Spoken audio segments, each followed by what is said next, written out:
suppose my brain is conditioned, being programmed as a Hindu, and I function, act, my whole life is conditioned by the idea that I'm a Hindu. Mind, obviously, has no relationship with that condition. Now, when you're using the word mind, it means it's not my mind, or Oh, mind. you're It's not discussing my mind universally or generally. Yeah. It's not my brain either. No, but there's a particular brain, this brain or that brain, and now, but will you say there's a particular mind? No. No, you see, that's an important difference. Yeah. You're saying mind is really universal. Mind is universal. If you can use that word. Yes, or unlimited, or yes. Undivided. It is not polluted by thought. But see, I think for most people, at least there will be a difficulty saying, how do we know anything about this mind? I only know my mind is the first feeling, right? You cannot call it your mind. You only have your brain, which is conditioned.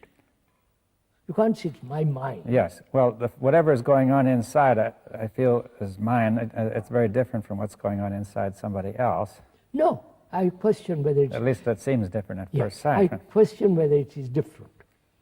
What's going on inside me as a human being and you as another human being, we both go through all kinds of problems, suffering, fear, anxiety, loneliness, and so on, so on. Yeah. We have our dogmas, beliefs, superstitions, and everybody has these. Well, we'll say it's all very similar, but still it seems each one of us is isolated from the other. By thought. Thought is created that I am different from you. Yes. Because my body is different from you. My face is different from you. So we carry that same, we extend that same thing into the psychological area. Yes, we've discussed that. But now, if we say, all right, that division is an illusion, perhaps, now then... no, not perhaps. No, let's say it is. It's an illusion, all right, now, although it is not obvious when a person first looks at it. Of course.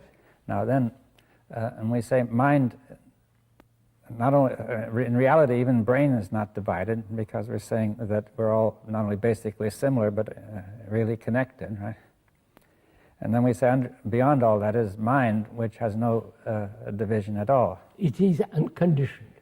Yes, which would almost seem to imply then that insofar as a person feels he is a separate being, he has very little contact with mind, right? Absolutely, quite right. That's you what say has no mind. That's why it's very important to understand. Not the mind, but my conditioning. Mm-hmm. Then whether that my conditioning, human conditioning, can ever be dissolved. That's the real issue. Yes. I think that, still the mind, we won't call it the mind, but a human being considers always what is the meaning. See, I think we want to understand the meaning of what is being said. You see, that we have a mind that is universal, that is in some kind of space, you say. Or is it its own space? It is not in me or in my brain. But it has a space. It lives in space. It lives in a space, right? And silence. And silence, but it's the space of the mind, right? It's not a space like this space. No. And that's why we said space is not invented by thought. Yes. Now, is it possible then to perceive this space when the mind is silent? Or to be in contact with it? Not perceive. And when the brain is. Let's see. You're asking a question whether the mind can be perceived by the brain. Or at least somehow be aware, an awareness or a sense. Yes. And we are saying yes, through meditation.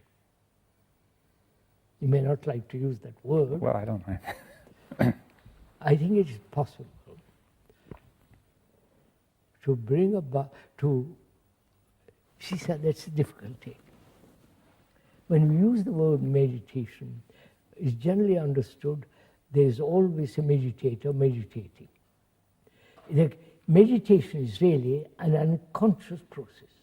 It's not a conscious process.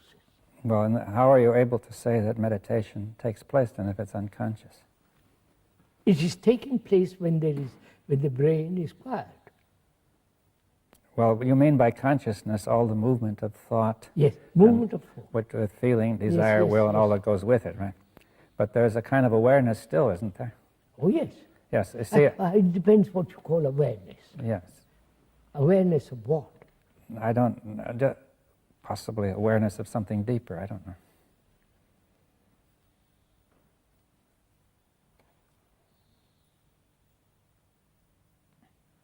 See, again, when we use the word deeper, it's a measurement. I know, how would you... Well, let's not use that, but let's say that some kind of, the brain is not, see, there's a kind of unconsciousness which you're simply not aware of at all. A person may be unconscious of some of his, his problems, his conflicts. Let's go at it a little bit more. If I do something consciously, it's the activity of thought. Yes. Right? Yes, it's thought reflecting on itself. It's the activity of thought. Now, if I consciously meditate, practice, do all this kind of what I call nonsense, then you are making the brain conform to another series of patterns. Yes, it's more becoming. It's more of becoming. That's right. Yes, you're trying to become better. There is no illumination by becoming. You can't be illumined, if I can use that word, by saying I'm going to be a chief. Yes, but now it seems very difficult to communicate something which is not conscious, you see that. That's the difficulty. But it's not just being knocked out, or a person is unconscious if he's knocked out too, but you don't mean that. No. Or under anesthetic, or. No, let's put it that way. Conscious meditation, conscious activity to control thought, to free oneself from conditioning, is not freedom. Yes, I think that's clear, but now it becomes very unclear how to communicate what else, you see that. Wait a minute, how can I tell, you want to tell me what lies beyond thought? Or when thought is silent. Right, silent. What words would you use? Well, I suggested the word awareness, or what about the word attention? I don't know. Attention is better for me. Yes.